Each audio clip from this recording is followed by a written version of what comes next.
The man known to history as the pirate Captain Blackbeard is an historical enigma. There is a considerable debate as to where he was born and grew up. Accounts from the early 18th century suggest his name was Edward Teach, Edward Tatch, or some variant of that kind. Yet even this information is not reliable, as those who engaged in piracy in early modern times often adopted pseudonyms for legal reasons and to ensure no social stigma was attached to their more law-abiding relatives. Traditional narratives tell that Blackbeard was born in the city of Bristol in southwest England around 1680. There is generally agreement on his birth being around this time due to descriptions of him being in his mid-30s in the mid-1710s. Supporters of the idea that he was born in Bristol point towards primary source documentation of the time, which refers to the notorious pirate captain as, quote, a Bristol man born. Furthermore, in the 17th century, cities like Manchester, Birmingham and Newcastle had yet to emerge as industrial centres and were little more than provincial towns, while Liverpool had yet to begin its bewildering ascent as the epicentre of the triangular Atlantic slave trade in England. In the 17th century, power resided in Bristol, which, around the time of Blackbeard's birth, was the home of much of England's Atlantic trade. Bristol was the second largest city and port in England, with many of its residents becoming employed as mariners, including, perhaps, the notorious Edward Teach.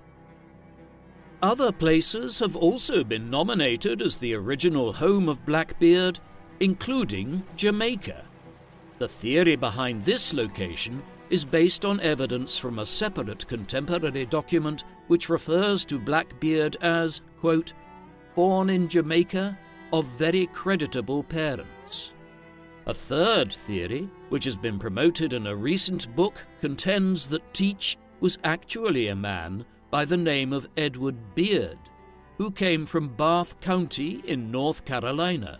As one reviewer of this book noted, in the absence of any concrete evidence with which to determine the actual facts of the notorious pirate captain's early life, the theory of his origins in North Carolina are as plausible as any other.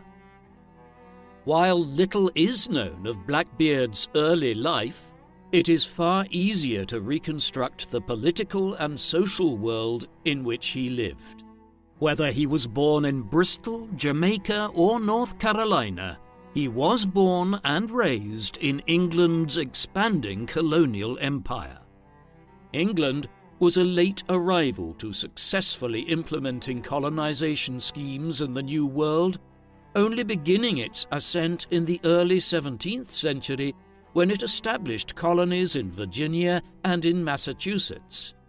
Though other empires, such as Spain and Portugal, had begun conquering the Americas earlier, the English tenaciously continued to establish colonies in an attempt to expand their influence. By the 1630s, English colonies had been established on some of the small islands of the Caribbean and West Indies, such as Nevis, St. Kitts, Bermuda, and Barbados. In the mid-1650s, Jamaica was wrested from Spain in a military expedition which Oliver Cromwell, the Lord Protector of the English Commonwealth, termed the Western Design. War with the Dutch Republic in the mid-1660s saw the Dutch colony of New Holland fall and was renamed New York by the English. Through treaty and warfare, English colonies also conquered Native American tribes' lands up and down the North American seaboard. Trade flourished between these new colonies and the home country, fueled cash crops such as sugar and tobacco. This was the world of the English Atlantic in which Blackbeard and many other pirates came to prominence in the early 18th century. It is worth briefly backtracking at this juncture to examine the nature of piracy in the early modern world. The word piracy is something of an historical misnomer. This word was not used initially in early modern times to refer to naval bandits. Instead, there were two types of what we would call pirates. The first of these, and the one from which the more modern word pirate is derived, were privateers.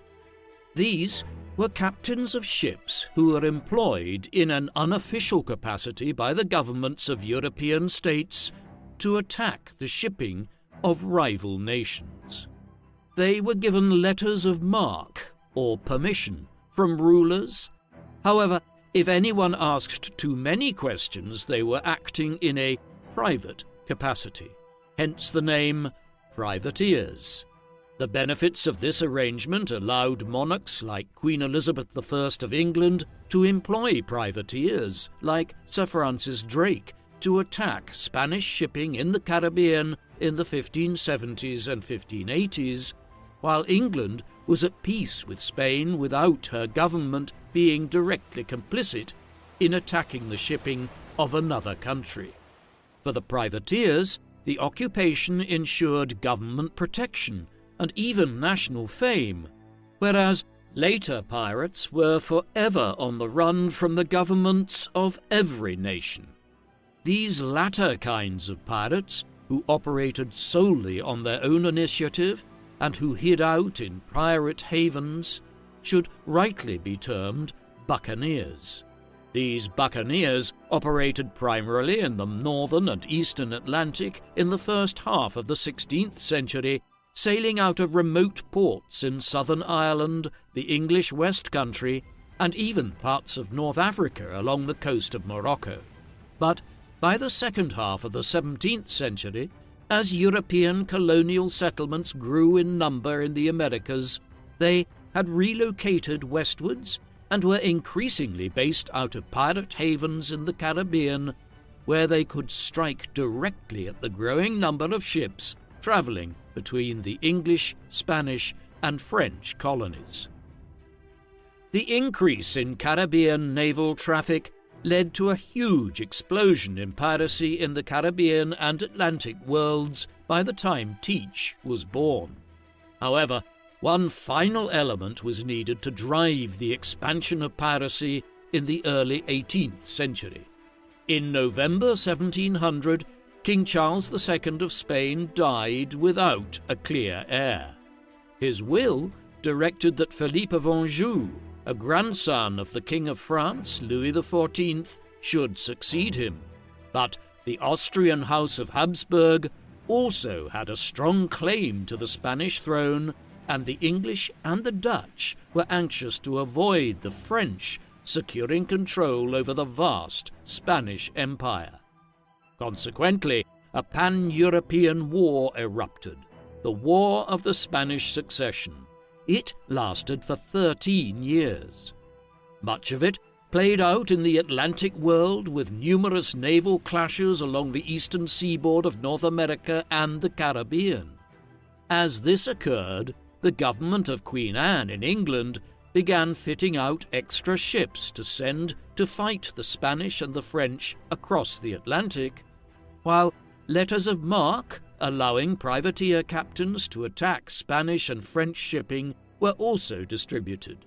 This latter arrangement was a cheap approach, as the government issued such letters to individuals who owned their own ships. A great many of those who became some of the most notorious pirates in the decades to come entered English government service in this way during the War of the Spanish Succession. Edward Teach was seemingly one of these naval figures.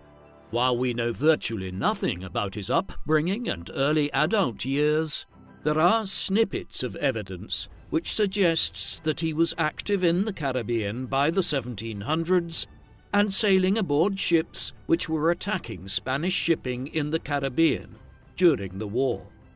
Whatever the details of his background were, a few things are discernible by this time. For instance, we know that he could read and possibly write as well. It did not always follow that people could do both in pre-modern times. Some people could read, but were only able to make a mark on a document when it came to signing it, indicating that they could not write. Given this, he may have come from a family of fairly affluent background and had access to some schooling in his youth. By the late 1700s or early 1710s, he was actively sailing with the privateers who were in the semi-employment of the English crown in the Caribbean.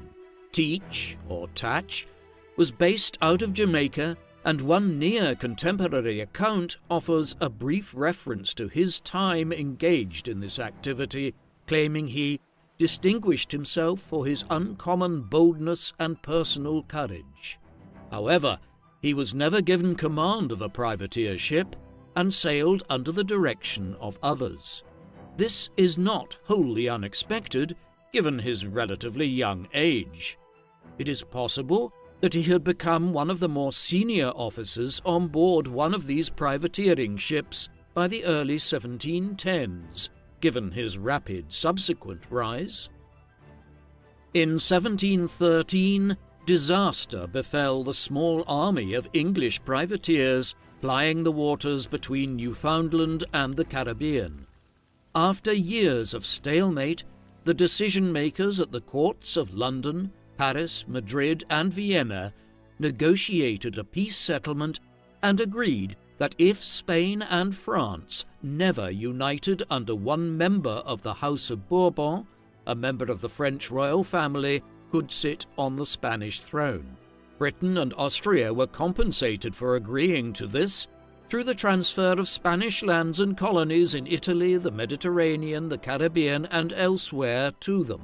With that, the War of the Spanish Succession came to an end, leaving thousands of privateers out of work.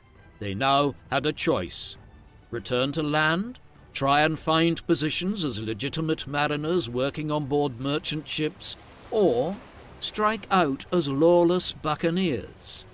Many chose the latter option, and Teach was amongst them.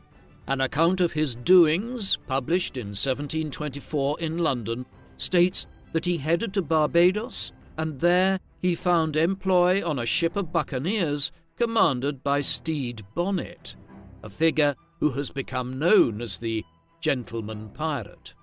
Under Bonnet, Teach served as a foremast man, a middling officer, as they began raiding shipping sailing off the coast of the English colonies of North America. The exact chronology of events concerning Blackbeard in this first year or so of his piracy career is not entirely clear. He worked with Bonnet for a time, although Stede's genteel behaviour seems to have rubbed some of his men the wrong way, and they eventually ejected him from his command and appointed Teach as their new captain. Other evidence points towards Blackbeard and Bonnet ultimately remaining on good terms. In any event, Bonnet was back up and running with a separate crew before long, and through much of 1717, Blackbeard, Bonnet, and another pirate captain by the name of Benjamin Hornigold were attacking shipping in the Western Atlantic and Caribbean. They were particularly active in the waters off the Carolinas and what would later become Georgia eastwards towards the Bahamas, where points like New Providence were effectively pirate havens at this time.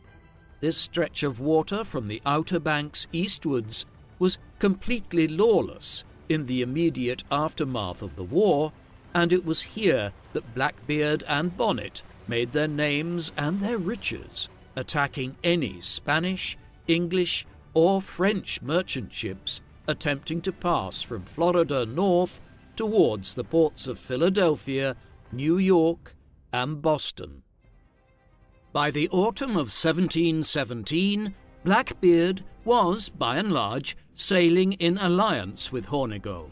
They had 3 ships: an old sloop which Teach had acquired around the time he was still a junior partner to Stede Bonnet, and the ship which he acquired after Bonnet's crew removed him from his leadership position. This was called the Revenge, a not uncommon name for pirate ships. One wonders why the name abounded. Perhaps these former privateers felt they had been treated poorly in the peace settlements arranged in 1713 and 1714, and believed that their turn towards piracy was an act of revenge against the government that had not provided adequate compensation for their wartime service. To these two ships was added Hornigold's ship, the Ranger. A fourth ship of an unknown name was added soon afterwards, so that Teach, Hornigold, and others, such as David Heriot and Israel Hands, who were junior commanders to Blackbeard, were sailing a small flotilla of pirate ships along the eastern seaboard of North America. Records indicate they captured numerous ships and robbed them of their goods here in October 1717. These included the Robert and the Good Intent, two ships based out of Philadelphia in Pennsylvania and Dublin in Ireland. The score must have been substantial, as Hornigold decided to retire after these attacks. He left with one of the smaller sloops and the Ranger. In an interesting twist, Hornigold soon offered his services as a pirate hunter. He and Teach would never see each other again. While Blackbeard and his crew were now down to the smaller sloop and the Revenge, they soon acquired the ship which Blackbeard is most famous for owning. On the 28th of November 1717, he and his men came across a French ship not far from the island of St. Vincent in the Caribbean. This was a Guineaman, the colloquial name for a slave ship, due to how these vessels generally plied their trade along the Guinea coast of Western Africa before transporting their human cargo to the Americas. The ship was named La Concorde, though it had earlier been an English ship before being captured by the French during the previous war. Teach and his crew fired off several broadside shots of cannon, and the French quickly surrendered. Running to over 31 meters in length, with a complement of 40 cannons and able to hold a crew of 200 or more pirates, La Concorde was a bigger ship than any Teach had captained before. He thus made it his flagship and renamed it the Queen Anne's Revenge. Again, naming the boat after Queen Anne, who had died in 1714, right around the time the war ended, and former privateers like Teach decided to become buccaneers, suggests a pining for the days when they believed they had been well treated by the English government. Exactly what was done with the slaves is unclear. Some may have been marooned with the French crew of La Concorde, though it is also plausible that Teach recruited some of them as pirates who joined his crew.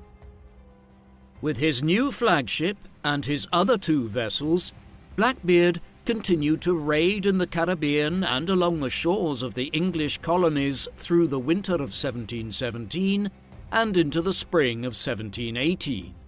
One of his most infamous prizes was the Great Allen, a large merchant ship which was seized near St. Vincent within days of the capture of the Queen Anne's Revenge.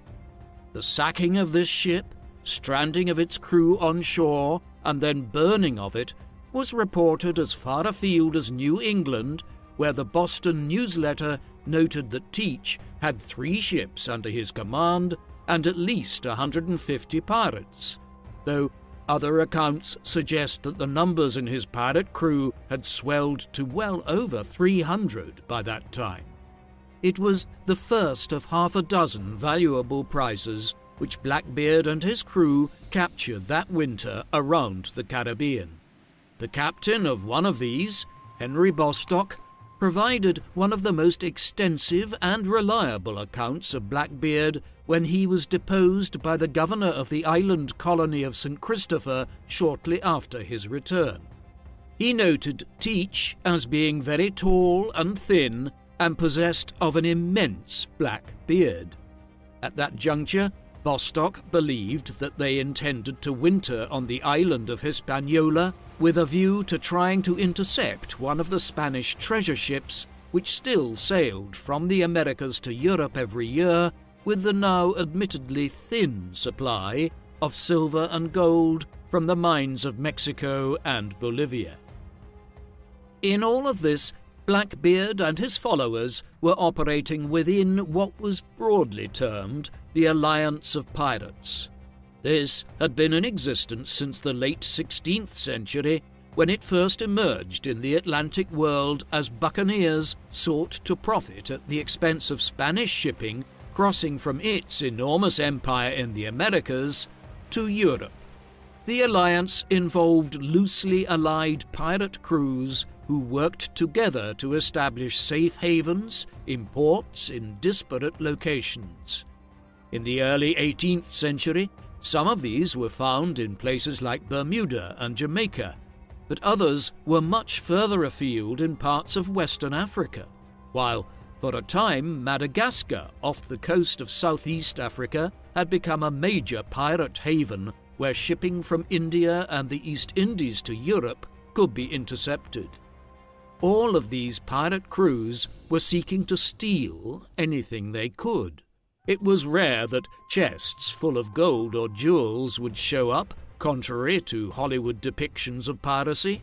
Instead, staple forms of loot were actually large consignments of products like sugar, cotton, tobacco, coffee, cocoa, dyes, and spices of various kinds, all of which were valuable and could fetch good profits if sold in the right location. One thing was also clear. These pirates almost certainly never buried their loot. They sold it for money, and then they spent the money. If a pirate was wandering around the Caribbean in the early 18th century with a map with an X on it, he was very much an oddity. Blackbeard's reputation within this alliance of pirates was established quickly. While much of the legend surrounding him was burnished by tall tales in later times, there is little doubt that he managed to impress his contemporaries through his audacity and also his physically imposing presence. His beard was, one will not be surprised to learn, black, and was grown in such a fashion that it covered much of his face.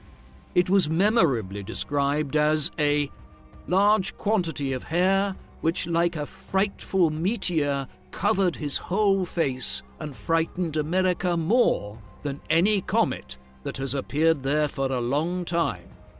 So long was it that he would twist some of it into ribbons and turn them round his ears in pigtails.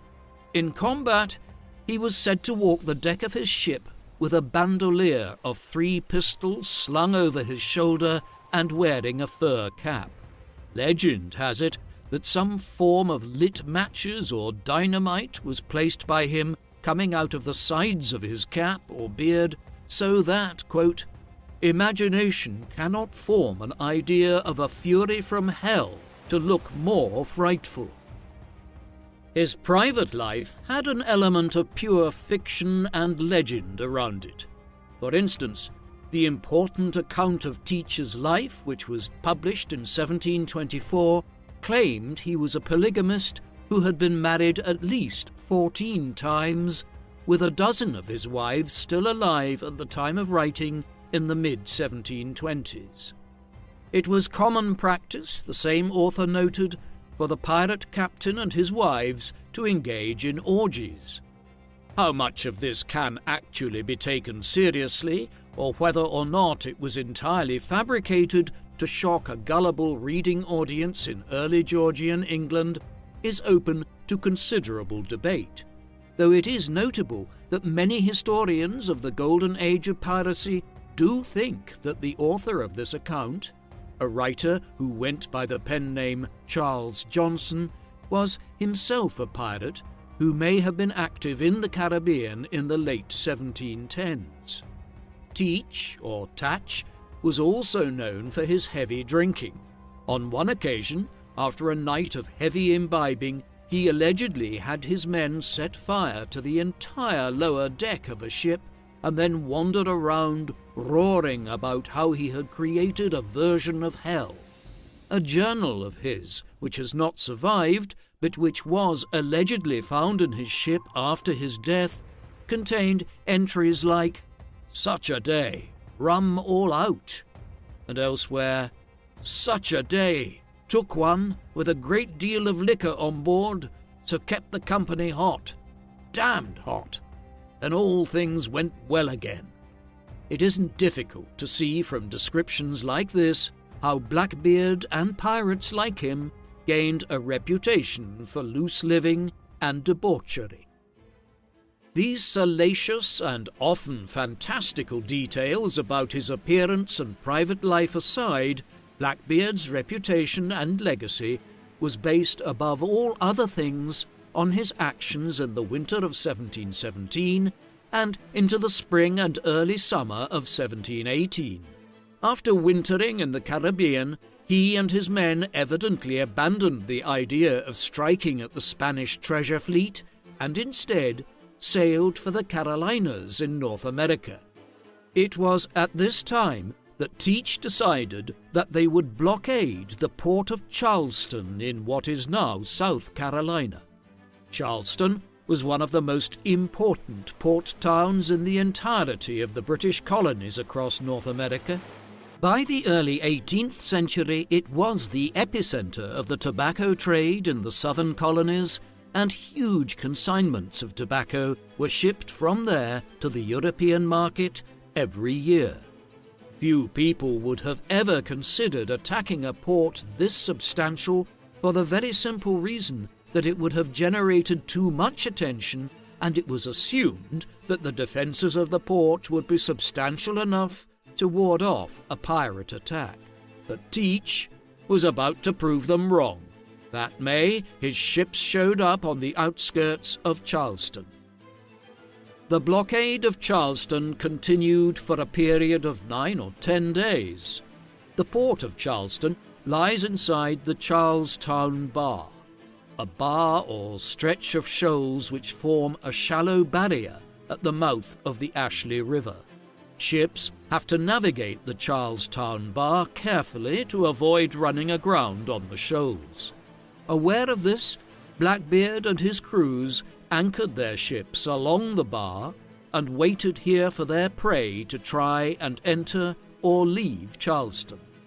They captured several ships in the process, one being the Crowley, an English ship which was disembarking to head across the Atlantic to London.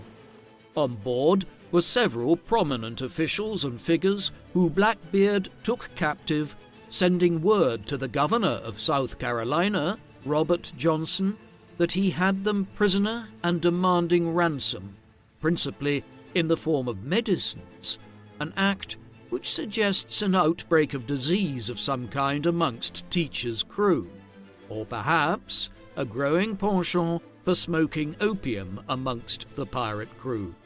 Whichever was the case, an arrangement was eventually worked out, and Blackbeard released his captives after depriving them of their valuables and receiving a ransom. He then decided it was best to make himself scarce before a flotilla of Royal Navy ships could be gathered to strike against him. The blockade of Charleston was one of the most striking events in the whole of the golden age of piracy, a period of upwards of 2 weeks in which a pirate crew managed to effectively block all passage in and out of one of the foremost port towns of North America. While the blockade of Charleston might have seemed like a striking statement about the power of the alliance of pirates in the years following the War of the Spanish Succession, events were conspiring to bring about a major crackdown on the actions of Blackbeard and his many allies. As early as 1715, the government of the new British monarch, King George I, who had arrived from Germany just weeks earlier to commence the rule of the House of Hanover, following Queen Anne's death, entered into a program of piracy suppression. The new king and his ministers were deeply disturbed to learn that a great many of the mariners and privateers who had so recently been allies of the crown against the French and Spanish were now attacking any shipping they came across indiscriminately. On the one hand, it struck at English economic interests in the region, while the fact that those who were attacking the ships in the Caribbean and North Atlantic had so recently been allied with the crown risked creating a diplomatic crisis for England if they continued to strike at French or Spanish ships. Consequently, there was a determination to end the piratical activity from 1715 onwards. This made little headway in the first year or two. It wasn't until the HMS Scarborough, a ship of the Royal Navy, managed to capture a pirate ship off the island of St. Croix in the Caribbean early in 1717 that the first victory was achieved. But there was a clear awareness that dozens of pirate ships were operating across the North Atlantic. Many proposed a strategy of conciliation through which the pirate captains and their followers would be offered pardons and would be allowed to keep much of their ill-gotten gains if they agreed to cease their buccaneering activity. Realizing that it would be cheaper and swifter to take this approach, in September 1717, the government of George I issued the Proclamation for the Suppression of Pirates, or the Act of Grace, as it was more widely known. It stipulated that any pirate who surrendered himself to a senior English magistrate or governor in one of the North American colonies, or in the Caribbean before the 5th of September 1718, would be pardoned of any crimes he or she had committed prior to the 5th of January 1718. The deadline was subsequently extended forward to the 1st of July 1719. The catch was that anyone who did not surrender by that time would have a large bounty placed on their head and would be hunted by the Royal Navy. Blackbeard and many others like him now had to make a decision: accept the riches they had accumulated and retire, or keep going and risk everything. Teacher's movements in the months that followed, and indeed the course of the remainder of his life, were substantially influenced by two figures of very differing temperaments and attitudes towards piracy.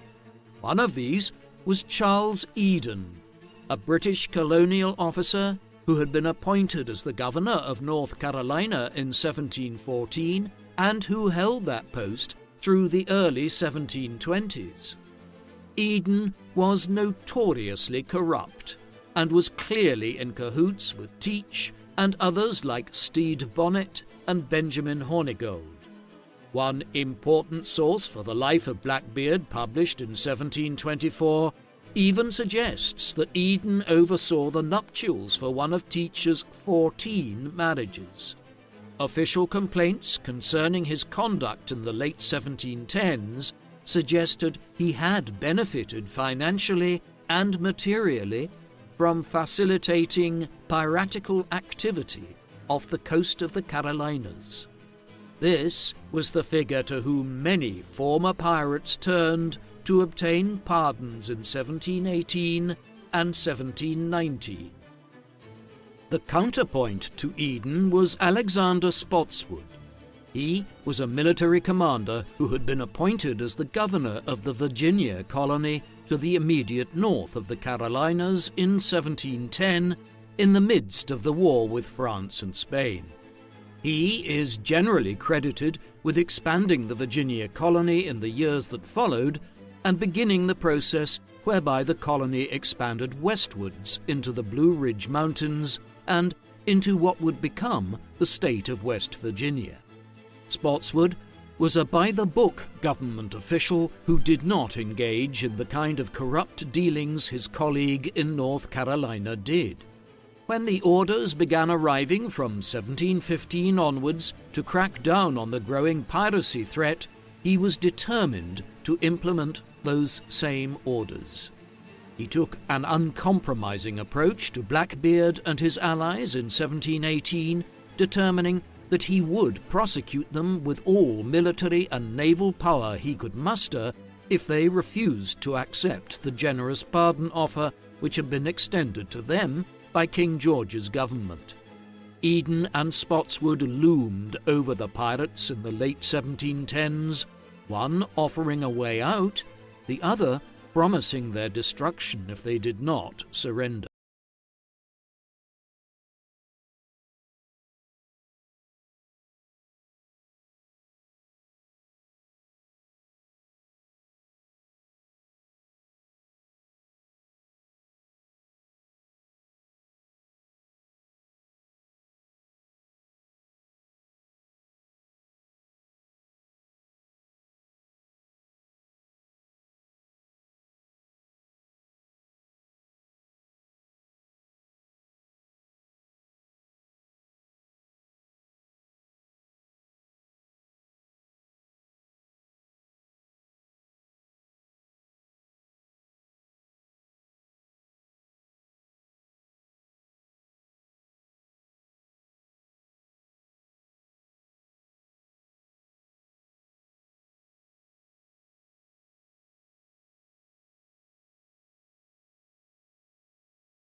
Offer that Blackbeard decided to seize one last large score by blockading Charleston, safe in the knowledge that he could avail of the pardon offer thereafter. He then blockaded Charleston, scored a big final loot, and ran the Queen Anne's Revenge aground 2 weeks later in order to drive off most of his crew and so be able to seize a greater proportion of the loot himself. This would certainly match with the fact that in the midsummer of 1718, just a week or two after the flagship was destroyed, he presented himself before Governor Eden and obtained a pardon from the Crown government for all his previous wrongdoings. This was a brilliant way of extricating himself from the pirate life, having acquired some hefty riches in the process of a few years of buccaneering. Even more fortuitous for Blackbeard and other pirates were the growing tensions between England and Spain following Spain's reoccupation of the island of Sardinia in the Mediterranean, one of the territories it had ceded to Austria a few years earlier at the end of the War of the Spanish Succession. If war broke out yet again between England and Spain, Teach, Bonnet, and others were doubtlessly calculating that they might find themselves being offered letters of marque to operate as privateers on behalf of the English government once more.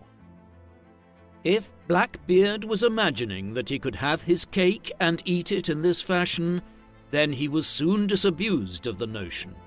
Having obtained his pardon from Eden in late June 1718, he and many other pirates began settling in coastal communities along the shores of the Carolinas.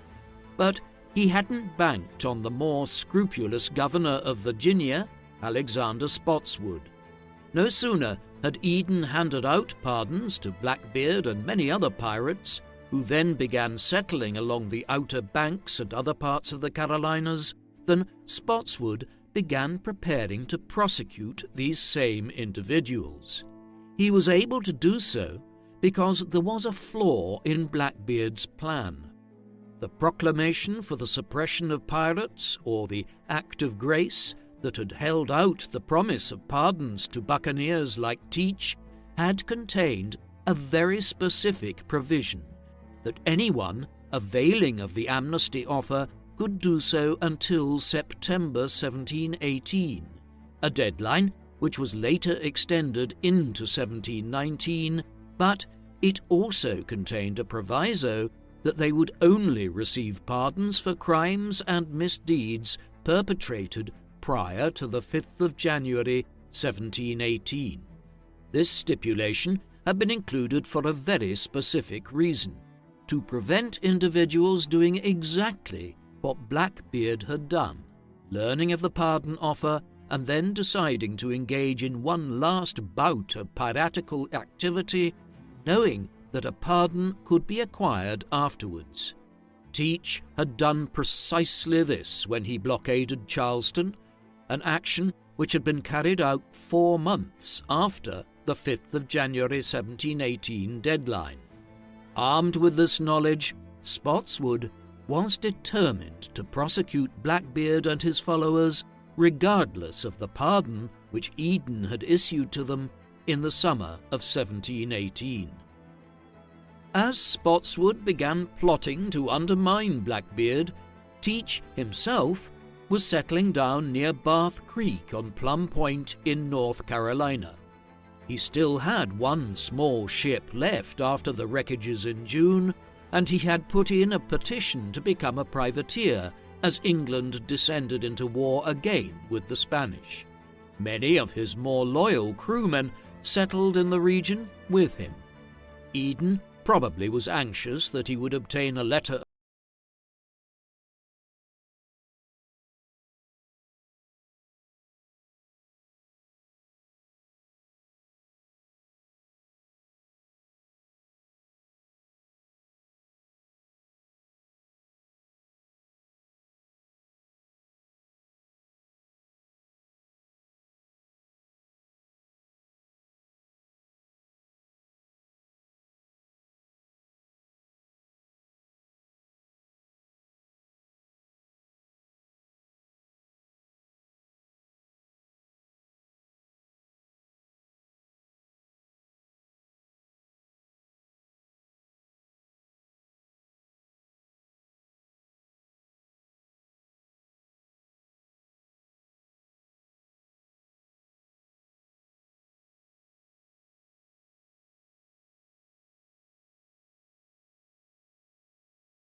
by the local government of the Virginia colony, who were worried that Teach and his associates would become a major problem for their trade and would soon begin attacking ships if left to his own devices in North Carolina.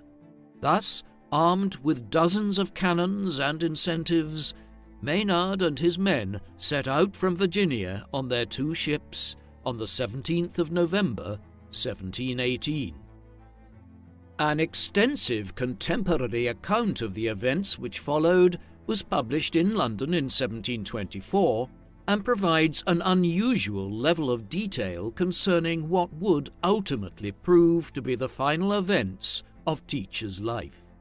After 4 days of tiptoeing down the coast, Maynard and his men on the Ranger and the Jane arrived at Ocracoke Inlet on the Outer Banks near what is now called Cape Lookout. They had proceeded cautiously with the aim of not alerting Blackbeard or any of his followers to their arrival in North Carolina. Nevertheless, it appears that Teach was informed of their coming, and he may have been tipped off by the buccaneers' perennial friend, Governor Eden. As a result, before Maynard and his crews ever arrived in North Carolina, Teach had ordered his former crew members to begin making up his remaining ship, the small sloop, the Adventure, for them to either engage Maynard or else to try to slip away if he did arrive. They did not make a preemptive move to flee from the Outer Banks, as this was not the first warning they had received about a possible effort by Spotswood and the Virginians to capture him. Had he not had these previous false alarms, he might have been more alert to the potential threat. Instead, Teach and several of his crew were said to have spent the night before Maynard and his ships arrived to Ocracoke Inlet, drinking in a local tavern. Maynard and his men laid anchor at the mouth of the inlet on the evening of the 21st of November 1718. They spent the night there and only moved in the morning after hoisting the king's colours to let anyone they came across know that they were on Crown business. By then, Teach and approximately 24 of his men were on board the Adventure. Blackbeard cut the cables to loosen the ship and ordered his men to begin firing at Maynard's ships. His undoing was that the Adventure ran aground as he went to escape. Maynard was thus able to weigh anchor and pull up close, ordering his superior number of men, who had far more cannons, to begin firing on the Adventure. An exchange followed between Blackbeard and Maynard shouting across the water at each other, with Teach allegedly finishing it by raising a glass of spirits to his assailant and drinking it with a shout that he would offer Maynard and his men no quarter, before once again ordering his men to open fire. 12 or so men were lost on both sides in the exchange of fire which then followed. Blackbeard nearly won the day as Maynard's men tried to engage them through the shallow waters. Teach made it to Maynard at this juncture and was engaging him when Maynard's sword broke. The lieutenant would probably have died had one of his men not suddenly intervened and sliced Teach badly along his neck and throat. He was shot moments later, at which point his few remaining followers began fleeing from the scene as Blackbeard fell dead to the ground. It had been a fitting last stand. As one account put it, here was an end of that courageous brute who might have passed in the world for a hero had he been employed in a good cause. Maynard ordered that his head be cut off and taken on board his ship. He then sailed onwards to Bath Town to acquire medical aid for his wounded men.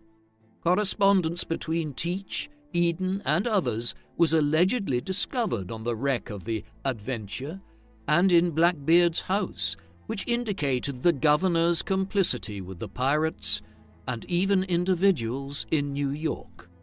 A diary of Teach's was also apparently discovered, though if this is true, it sadly has not survived. After recovering somewhat at Bath Town, Maynard and his men, with several of the pirates taken as prisoners, returned to Virginia to collect their bounty. Many of the prisoners were placed on trial and later executed. Blackbeard's head was set up on a spike at the entrance to the Chesapeake and the James River in Virginia as a warning to any other pirates tempted to ply their trade off the coast of this particular colony. News soon spread of the notorious pirate captain's demise, with the newspapers in New York and Boston reporting on the famed buccaneer's death on the 22nd of November by early December. Blackbeard was just the first of the great pirate captains who died as part of the brutal government crackdown in the late 1710s. 2 weeks before Teach was killed, his old accomplice, Stede Bonnet, had been captured and taken alive. He was given a perfunctory trial and sentenced to death. He was hanged in Charleston, the scene of Blackbeard's greatest triumph, on the 10th of December 1718. A few months later, Benjamin Hornigold, who had returned to the sea as a pirate hunter of sorts, was wrecked at sea during a hurricane and never seen again. In November 1720, another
notorious pirates, and was allegedly authored by a figure called Captain Charles Johnson.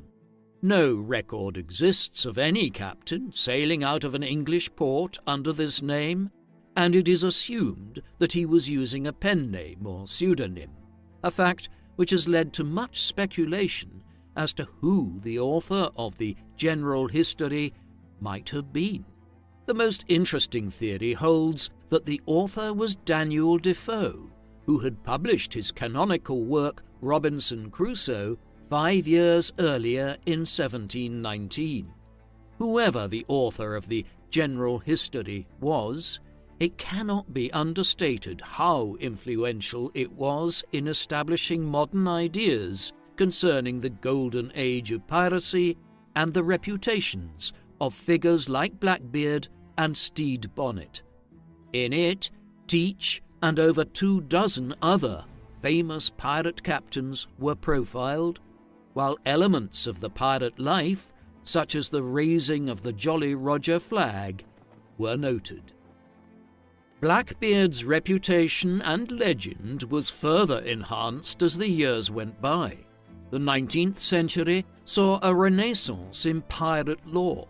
For instance, He was the basis of the central character in Matilda Douglas's fictional work, Blackbeard, A Page from the Colonial History of Philadelphia, though it had little to do with his actual actions off the coast of North Carolina. More significant was the publication in serial form in the early 1880s of Robert Louis Stevenson's Treasure Island, a work which more than any other established a wide array of tropes concerning the buccaneers of the golden age of piracy. Blackbeard is both mentioned directly by Stevenson, and one character is named Israel Hands, in reference to the deputy commander of the Queen Anne's Revenge.